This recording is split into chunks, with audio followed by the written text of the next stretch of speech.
제가 1980년대 초반에 83년도에 미국에 가서 약 4년 동안을 있었어요. 공부하기 위해서.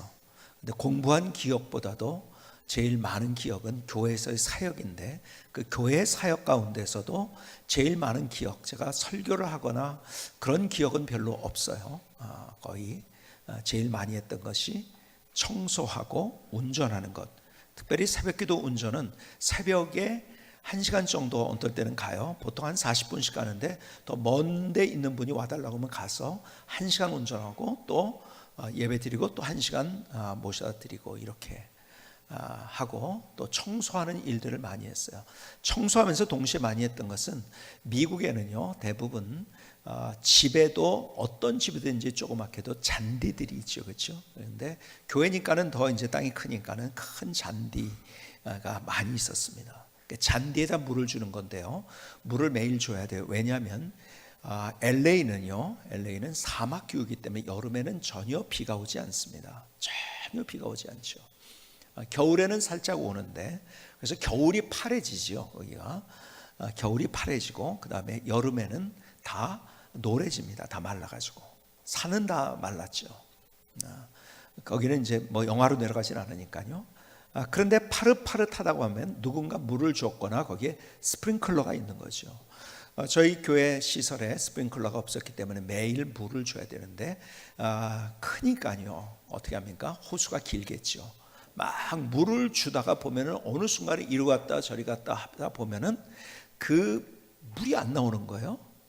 수도가 어떻게 됐나 하고 가보면, 꼭지 쪽에 가보면 이상이 없어요. 그 와보면은 중간에 왔다 갔다 하다가 호수가 어떻게 됐을까요? 꼬였어요. 그렇죠? 그래서 막혀버린 거예요. 그래서 꼬였던 그 호수를 다시 풀어주면은요 아주 샤 하고 물이 잘 나옵니다. 여러분, 우리 인생에 어쩌면 꼬이고 막힌 것이 있어요. 근데 그것만 풀어주면요, 그 다음에 시원하게 흐르는 하나님의 은혜의 강물. 자, 보세요. 여러분들이 이런 거 경험했을 거예요. 세면대에 꽉 막혀가지고 쫄쫄쫄 잘 안 내려가기 시작합니다. 어느 순간에 다 막혀버립니다. 그렇죠? 그래서 제가 한번 밑에를 뜯어본 적이 있는데, 보니까요 밑에 그 이제 그걸 그 막힌 것을 하기 위해서 이렇게 좀 이게 그 뭡니까, 이게 곡선으로 이렇게 해놨잖아요. 거기를 보면은 거기가 어떻게 막혀 있죠? 뜯어 보신 분들은 아십니다. 머리카락이 가득 찼고, 그리고 그 사이에 검은 때들이 있어요. 꽉 그것이 막힌 거예요. 그걸 딱 빼내면요 물이 시원하게 그렇게 쫄쫄쫄쫄 내려가다가 혹은 막혀버리다가 그 시원하게 팍, 그때 얼마나 시원합니까? 그렇죠? 그걸 막혔던 것을 뚫어내 가지고서 그걸 다 흐르게 할 때 그거 참 시원하잖아요. 그렇죠? 근데 우리 인생이 똑같이 마찬가지예요. 우리 인생이 무엇인가 막혀 있어요. 꼬여 있어요. 그게 풀려지지 않으면 우리 인생은 정말 하나님으로부터 오는 그 놀라운 은혜의 강물, 그것이 막혀버려 가지고서 쫄쫄쫄쫄. 그래서 늘 언제나 막히면 어떻게 됩니까? 막히면 답답합니다. 막히면 어떻게 되죠? 어두워요. 막히면 어떻게 됩니까? 그래서 외로워요. 막히면 어떻게 되죠? 힘들어요. 막히면 어떻게 되죠? 절망스러워요. 우리 인생이 똑같이 마찬가지예요. 예를 들어서 부부간의 문제도 한번 보십시다. 여러분, 결혼을 할 때 사람들이 열정을 가지고 혹은 설렘을 가지고 다 결혼을 해요. 그런데 여러분 말씀드린 것처럼 결혼할 때 사람들이요 왜 결혼하느냐, 이래서 결혼한다고 하죠. 안 보면 죽을 것 같아서 결혼을 해요.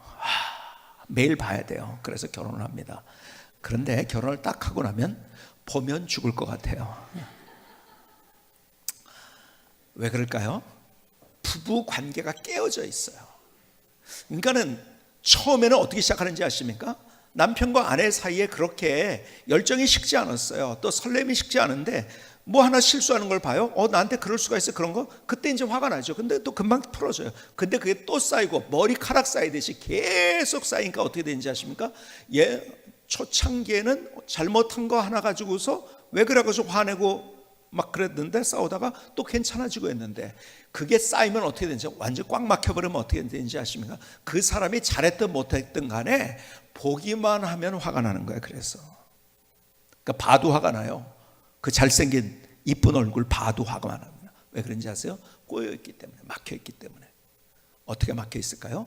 우리 안에 저 사람 나한테 왜 저러지? 그런 분노들이 쌓이기 시작한 거야. 계속 쌓여가지고 그것이 꽉 막아가지고 용서하지 못하는 마음. 마치 호수가 꼬인 것처럼 꼬여가지고서, 마치 머리카락에 세면대가 막혀가지고 흘러가지 않는 것처럼 그렇게 돼가지고, 근데 그 문제를 풀어주면 안 돼요. 근데 그 풀어줄 수 있는 열쇠, 그게 뭐냐? 그게 성경은 용서라고 이야기를 합니다. 여러분, 결혼을 했을 때 처음에 그 설레었던 마음, 뜨거웠던 마음이 다 식어져 버렸어요. 왜요? 상대에서 용서하지 못하는 마음이 생기기 때문에. 사실은 그것을 해결할 수 있는 유일한 방법은 어디서부터 출발하는가? 한 번 좋은 마음 가져서 안 되는 거예요. 근원적인 것을 터치를 해야 돼요. 그게 뭐냐면 내가 용서하는 거예요. 여러분 보세요. 그래서 에베소 4장 30절은요 이렇게 얘기합니다. 에베소 4장 30절, 오늘 본문에 하나님의 성령을 근심하게 하지 말라. 그 안에서 너희가 구원의 날까지 인치심을 받았느니라. 이게 더 쉽게 얘기하면 이런 거예요. 내 판단을 보류하고 성령의 음성, 성령께서 우리 안에 말씀하시는데 그 말씀을 듣지 않으면 성령께서 근심하시는 거예요. 성령께서 내 안에서 세미하게 들으시는 그 음성 들을 줄 알아야 된다는 거죠. 그래서 우리가 찬양을 하는데, 우리 금요기도회 때 많이 하는 찬양 있잖아요. 살아계신 성령님 날 붙드소서, 살아계신 성령님 날 살피소서, 채우소서 채우소서, 성령 하나님 새롭게 하소서. 그가 뭘 채워달라는 거예요?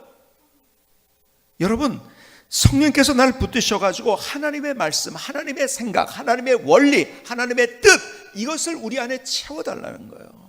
살아계신 성령. 오늘도 그 갈망으로 주님 앞에 나갈 때 또 주님께서 우리에게 그렇게 채워주시는 역사가 나타날 거예요. 그 찬양 한번 드려볼까요? 살아계신 성령님.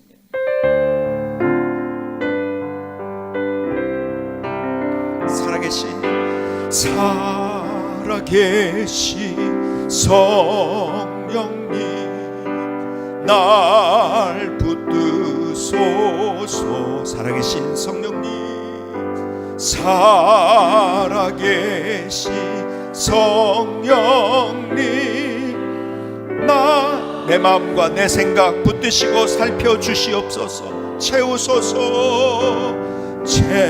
하나님의 마음으로, 하나님의 생각으로, 하나님의 원리로 채우소서. 성령 하나님, 성령 하나님 새롭게 하소서. 살아계신 성령님, 살아계신 성령님 날 붙드소서. 살아계신 성령님, 살아계신 성령님 날 살피소서. 날 살피소. 아멘. 채우소서. 채우소서.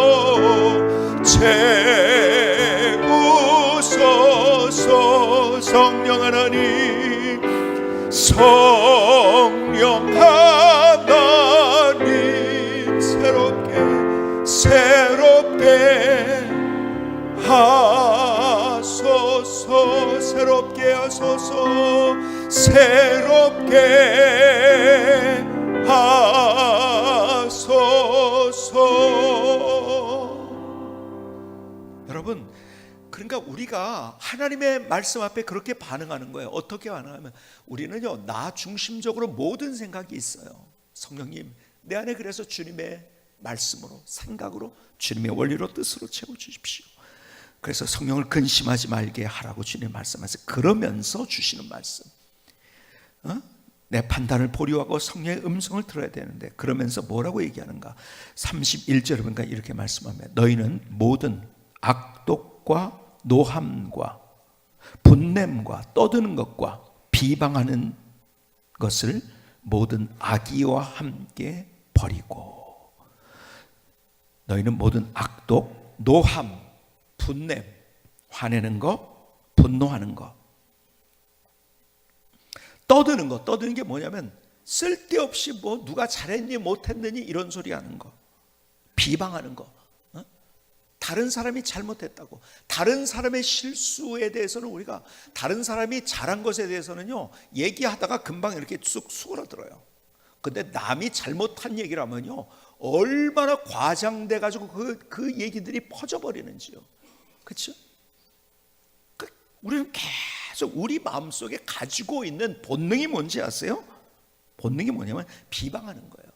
다른 사람의 잘못한 것 가지고 과장해서 얘기하기 시작하면서 그것이 커지고 그런 거 다 악의와 함께 버려야 된다. 근데 그러기 위해서는 32절에 서로 친절하게 하며 불쌍히 여기며 서로 용서하기를 하나님의 그리스도 안에서 너희를 용서하신 것 같이 하라. 용서하라는 거야. 그 출발점은 뭐부터 시작이 돼야 되는가? 용서부터 시작해야 된다는 거야. 여러분, 용서가 굉장히 중요합니다. 용서하지 않으면은 내 인생의 밝은 빛을 경험할 수가 없어요. 늘 어둡습니다. 캄캄합니다. 그리고 하나님의 부여한 것들을 경험할 수도 없어요. 그래서 세 명의 심리학자가 같이 책을 하나 썼는데요. 로다 바루크, 수잔 스턴먼, 그리고 이디스 그롯버그라는 사람이 같이 함께 쓴 책 가운데 창조적으로 분노하라는 그러한 책 가운데 이렇게 이야기합니다. 그대로 읽어드리겠습니다. 아무리 큰 상처를 입고 절대 용서할 수 없는 일을 겪었다 해도 자신이 피해자라는 의식을 품고 평생 살아가는 것만큼 잔인한 일은 없다. 아세요? 뭐가 잔인한 일인지 아세요? 내가 상처를 입었어요. 근데 그것 때문에 자신이 피해자라는 의식을 품고 평생 살아가는 것, 이거는 스스로에게 너무 잔인한 거예요. 당신은 더 이상 피해자가 되어서는 안 된다. 지금까지 입은 피해만으로도 고통은 충분했다. 가해자에 대한 원한과 분노를 움켜쥐고 있는 동안 당신은 거꾸로 자신을 파괴하고 고문하고 있음을 알아야 한다.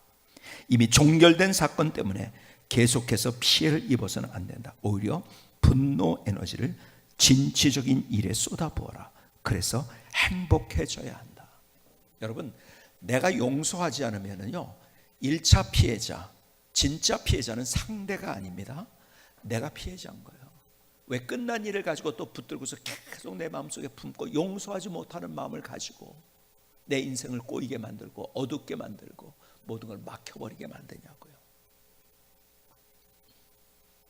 여러분, 사실은 우리 인생을 하나님이 주시는 그 행복을 경험하지 못하면서 살아가는 가장 근원적인 이유는 용서하지 못하는 거예요. 용서하지 못하면요 내가 누군가의 관계 속에 용서하지 못해요. 그렇다고 해서 그 사람은 아무런 문제 없어요.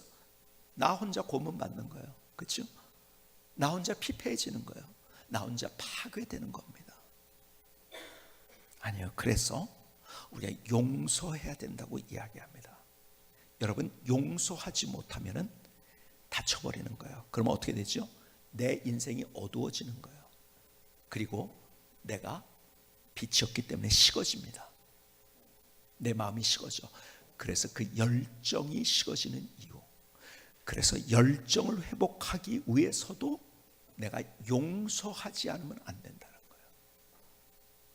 자, 그런데요 사도 바울의 고린도후서 읽다가 참 제가 너무 가슴에 닿는 얘기를 하더라고요. 사도 바울이요. 여러분, 고린도후서 1장 24절 이후에 있는 말씀을 한번 제가 봉독하는데요. 표준세 번역으로 조금 여러분들이 이해되기 쉽게 쉬운 번역으로 좀 읽어드리겠습니다.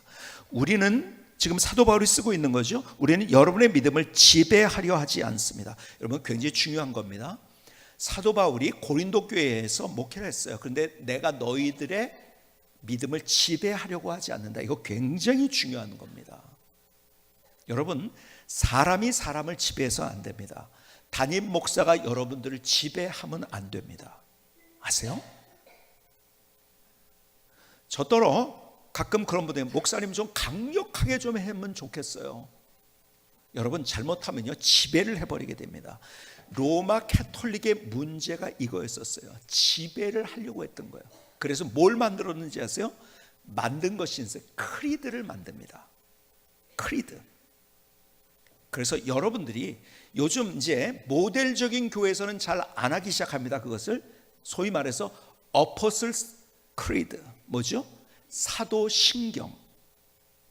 우리의 주장은 신경을 만들지 말자는 거예요. 여러분, 영어로 얘기하자면, 굉장히 중요한 얘기를 제가 드립니다.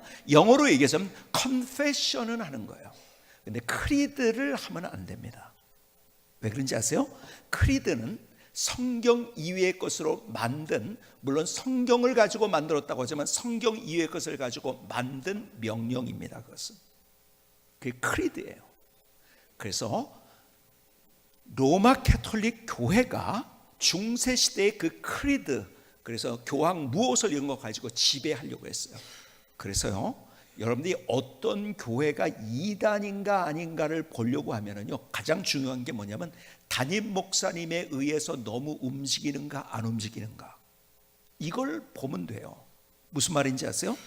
이단성 있는 교회들은 담임 목사님이 이렇게 하면 다 같이 이렇게 합니다. 그리고 또 이렇게 하면 이렇게 해요. 제가 어느 교회를, 굉장히 큰 교회인데 그 교회를 간 적이 있어요. 갔다 깜짝 놀랐어요.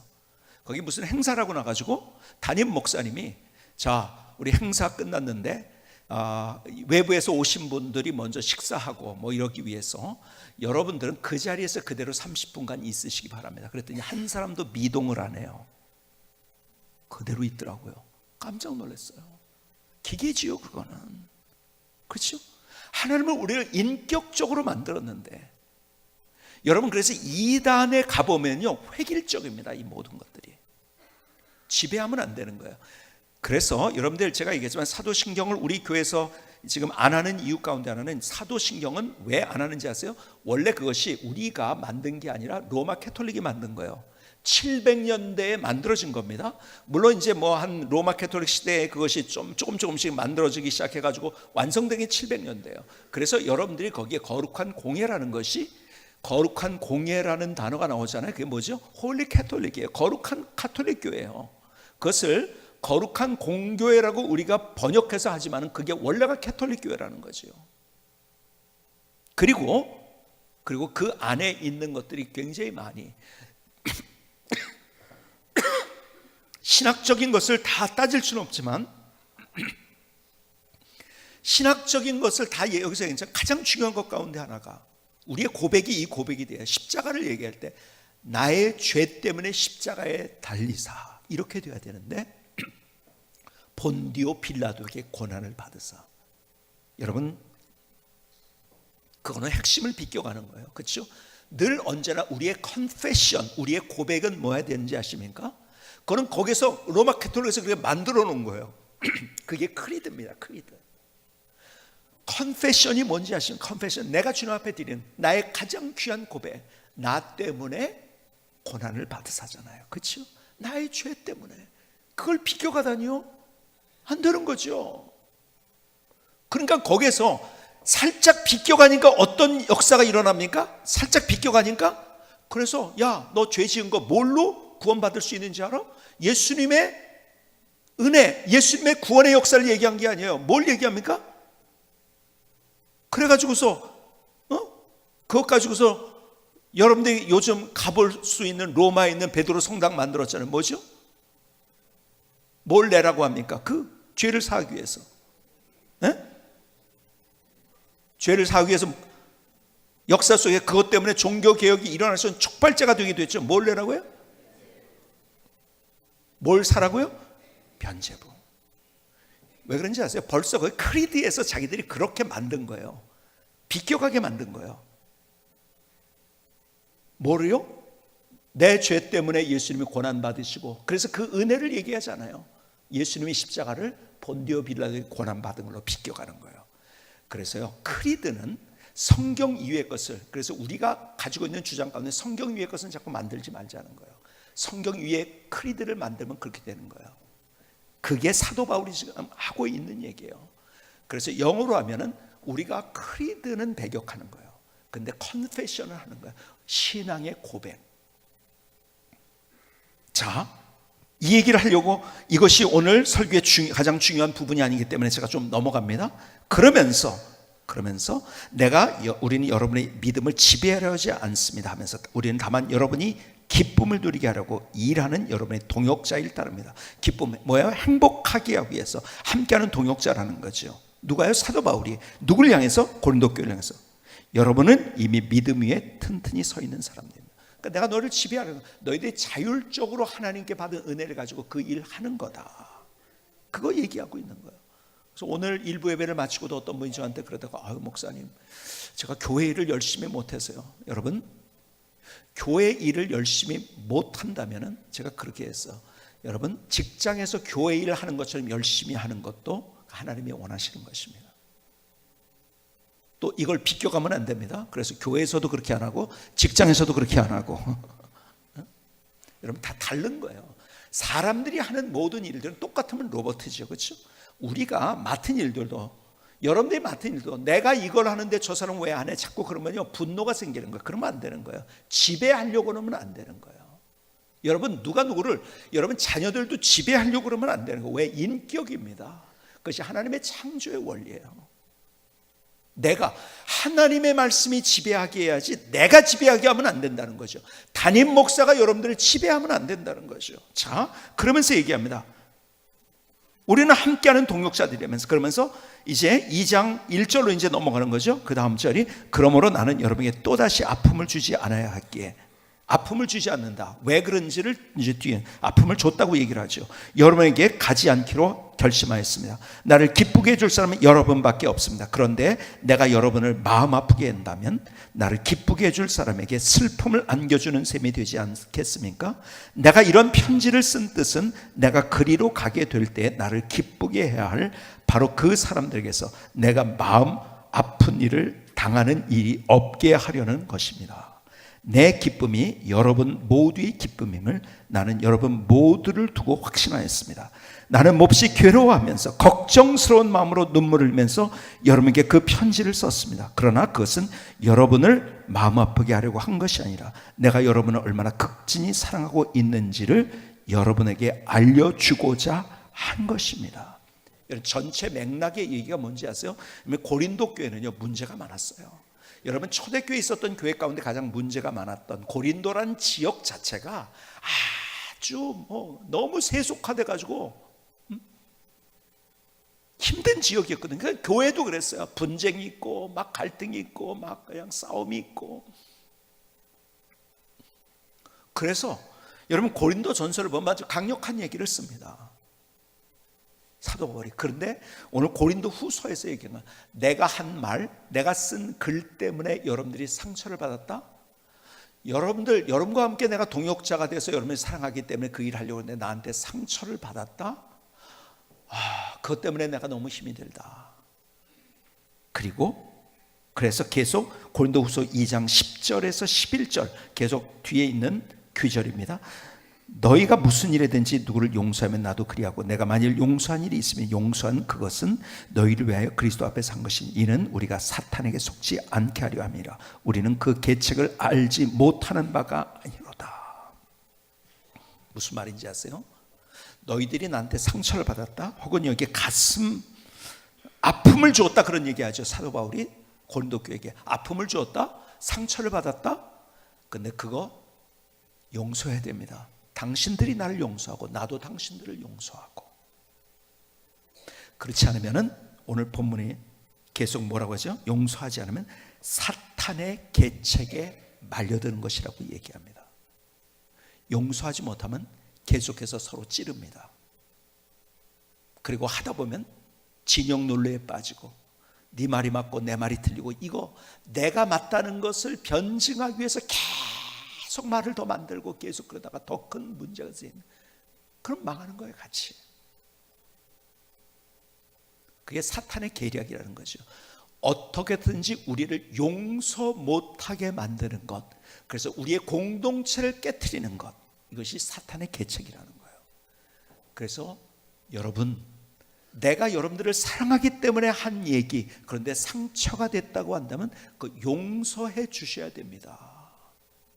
지금 사도 바울이 그 얘기를, 그렇지 않으면 우리가 서로 용서하지 않으면 우리가 사탄의 계책에 말려드는 것입니다.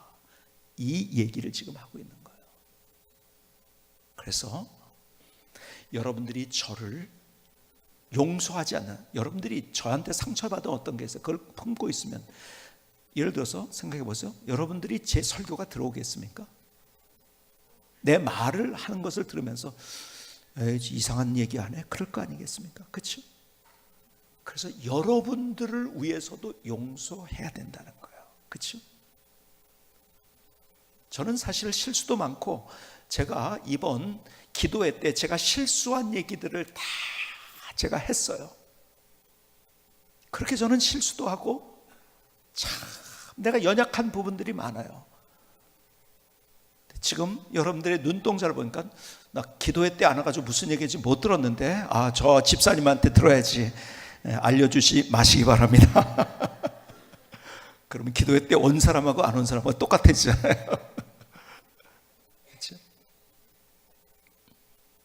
제가 설교를 했어요. 설교를 했는데 어떤 사람이 도전한 것을 얘기를 하다가 그분이 정말 하나님 앞에 세계적으로 크게 쓰임받았어요. 그래가지고 믿음으로 도전해. 그거 얘기하다가 그렇지 않았으면 내가 그 일만 하고 있었을 거 아니냐, 이렇게 그분이 한 얘기를 그대로 한 거예요.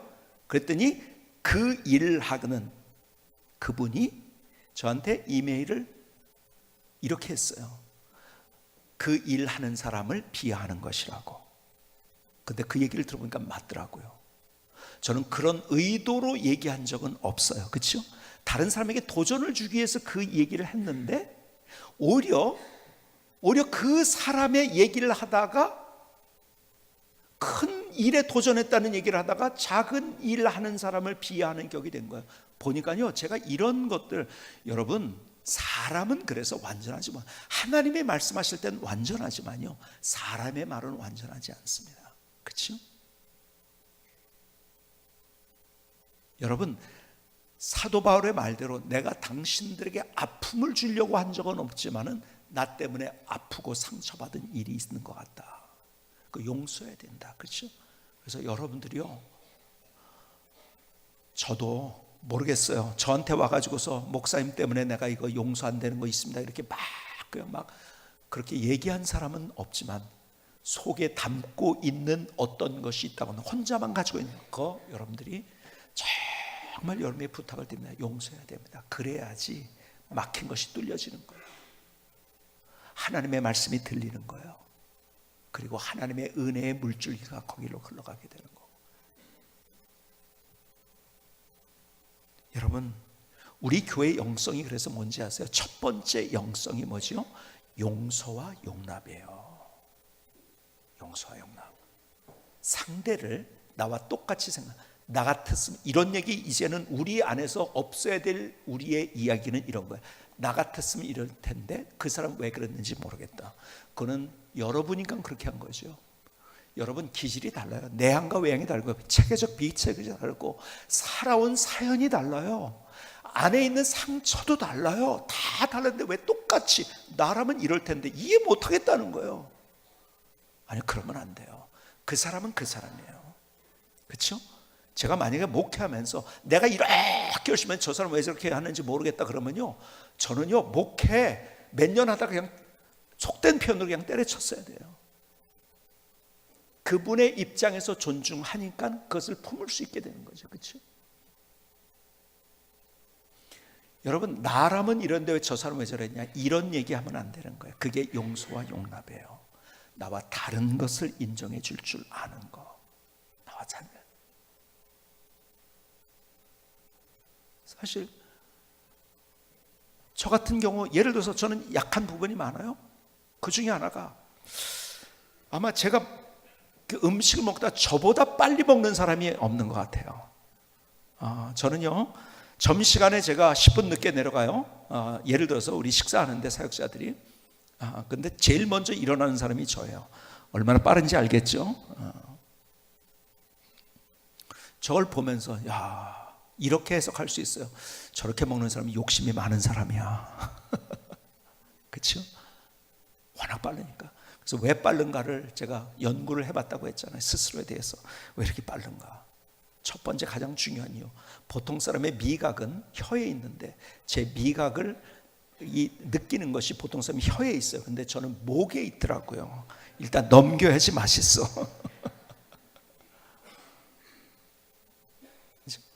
제가 성격이 내향적입니다. 그러니까 어디에 가서 말 한마디 않고 그냥 가만히 있을 때도 있어요. 그러니까 그렇게 해석하죠. 본인은 그럴 때 말하는데 저는 말 안 한단 말이에요. 그러면 나는 화났을 때 그런데 목사님 화났구나. 그렇죠? 그렇게 하지 말라는 거죠. 제가 예를 드는 거예요. 다른 사람과 관계 속에서 나는 이런데 저 사람 그렇게 해석하지 말라. 그러면 용서와 용납이 아닌 거예요. 다른 걸 인정해 주고 그렇게 용서하고. 우리의 영성, 저는요 우리 교회가 지금도 아름답게 가는 비결 가운데 하나가 그런 용서와 용납의 영성이 우리 안에 흐르기 때문에. 오늘도 저희 교회 처음 나온 분이 이 2부 예배 끝나면서 가면서 목사님 교회가 왜 이렇게 화내요? 여러분 용서 못하면은요 얼굴 어떻게 되죠? 굳어지죠. 그렇죠?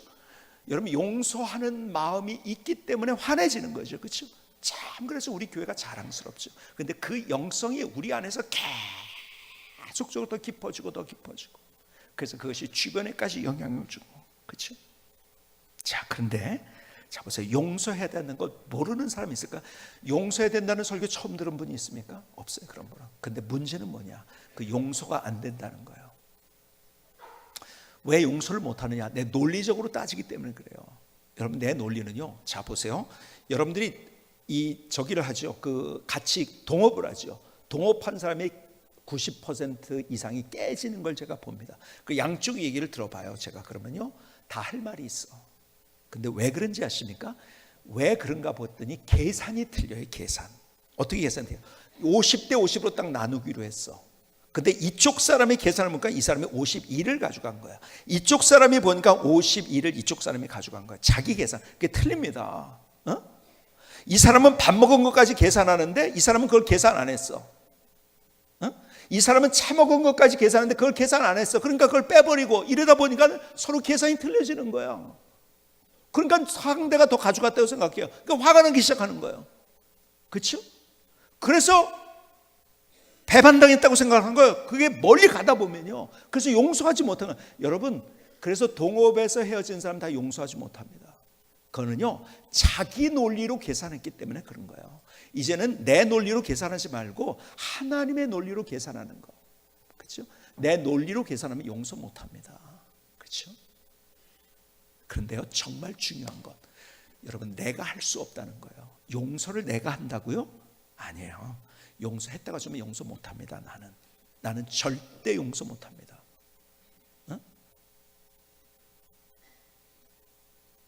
그러니까 늘 언제나 우리가 옛날에 불렀던 노래 있죠. 잊으랴 어찌 우리 그날을. 6.25를 안 잊는다는. 근데 그 노래가 매일 우리는 어떤 노래가 되냐? 내가 그 사람한테 당했다고. 그리고 스스로 어둡게 해서 아니에요. 나는 용서할 수 없다는 전제를 갖지 않으면 용서하지 못합니다. 성경은 뭐라고 인지하세요?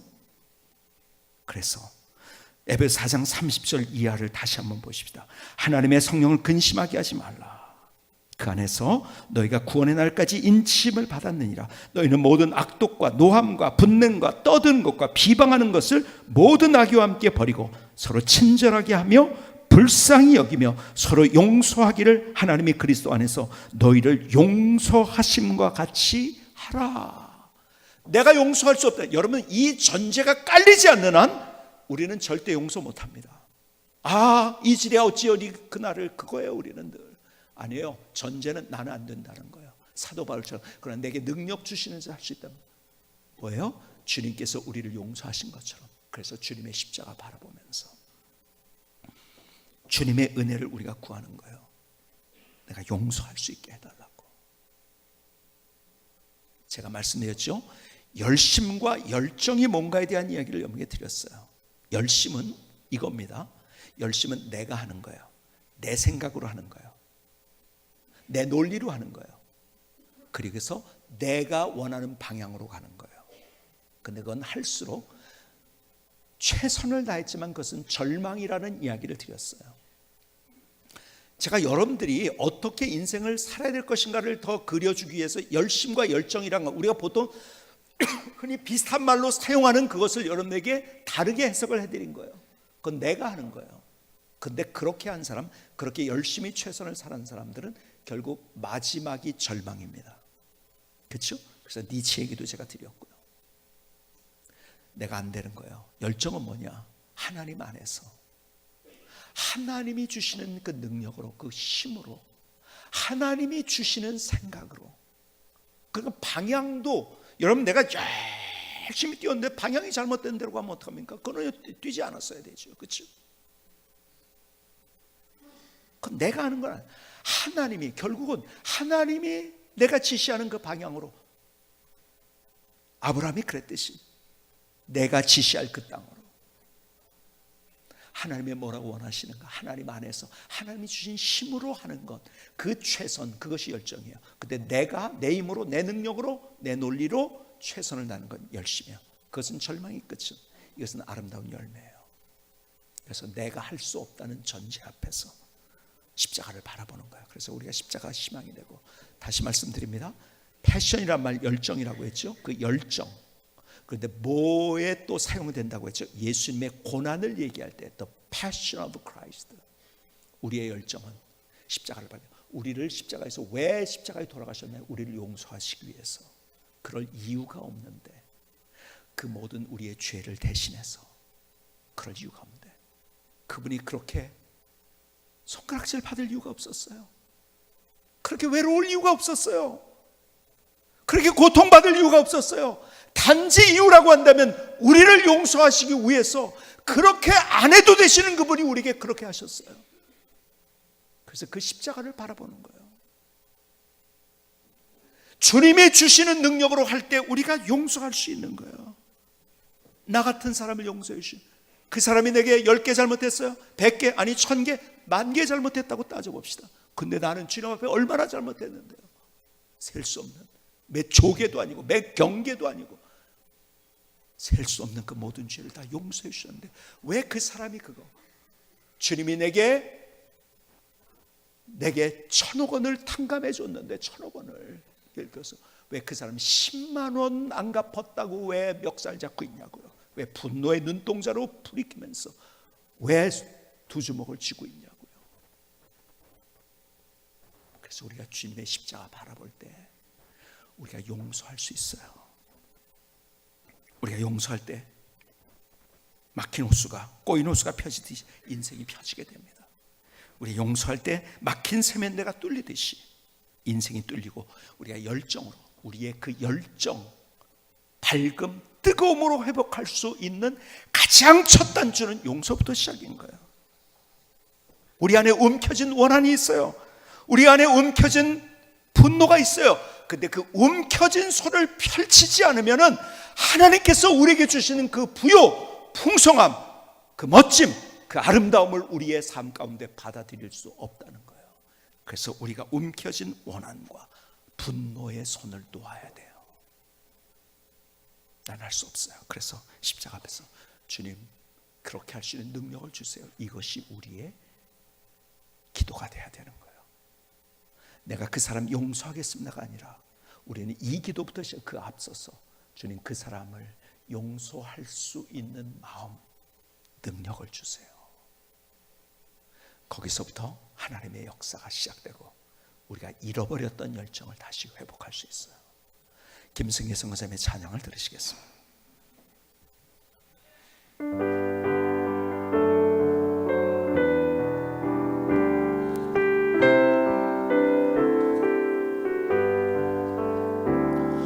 내 안에 용서의 불을 더 뜨겁게 하옵소서. 내 안에 열정의 불을 더 뜨겁게 하옵소서. 움켜진 원한의 손을 주님 풀어주소서. 움켜진 분노의 손을 주님 풀어주소서. 또다시 용서함으로, 또다시 열정으로, 또다시 용서하기를 하나님이 그리스도 안에서 용서하심같이 다시 열정으로 일어서세요. 내 안에 용서의 불을 더 뜨겁게 하옵소서. 내 안에 열정의 불을 더 뜨겁게 하옵소서. 움켜진 원한의 손을 주님 풀어주소서. 움켜진 분노의 손을 주님 풀어주소서. 또다시 용서함으로, 또다시 열정으로, 또다시 용서하기를 하나님이 그리스도 안에서 용서하심같이 다시 열정으로 일어서세요. 다시 열정으로 일어서세요.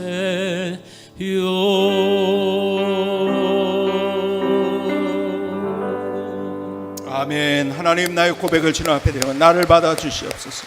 나를 받아주시옵소서.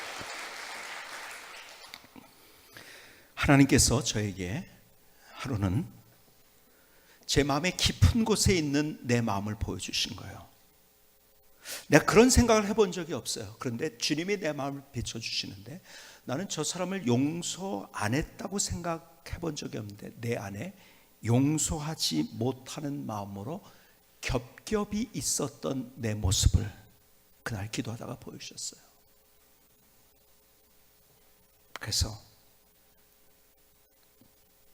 하나님께서 그걸 보여주시는데, 내 속에 나 저 사람 용서 못해 하고서 이렇게 생각하고 늘 의식하는 것보다 더 내 안에 깊이 틀어박힌 이것이 내 마음과 생각을 조종하는구나, 그걸 깨닫게 하신 거예요. 그리고 그날 하나님 앞에 기도했어요. 하나님, 내가 층층이 어쩌면은 그래서 저 밑에 내 인생, 내 마음의 지하실 속에 있지만은 그것이 기초가 되어서 그것 때문에 자꾸 내 열정이 식어지고 내가 잘못돼가는 이 모습들, 하나님 용서하게 해달라고 정말 뜨거운 마음으로 기도해서, 하나님 그 능력 주세요. 나도 모르게 가지고 있는 이러한 것들이 내 안에 있는데 내가 얼마나 연약한지 이런 것들을 내 안에 가지고 있어요. 주님 앞에 그렇게 기도하면서 나가는데 하나님께서 제 마음을 붙잡아 주시고 그 모든 것들을, 그러니까는 쌓여있던 것들을 하나님께서 다 치워주시는, 이렇게 얘기할 수 있을까요? 그냥 쓰레기 더미가 있었던 것들을 다 내 마음 가운데서 치워주는 그러한 경험을 한 거예요. 그리고 그 다음날 일어났어요. 깜짝 놀랐어요. 세상이 다시 창조된 줄 알았어요. 나무가 그렇게 멋있는지요, 풀이 그렇게 아름다운지요, 모든 게 새롭고 설레는 거예요. 막 제 마음이 막 그렇게 설레는 거예요.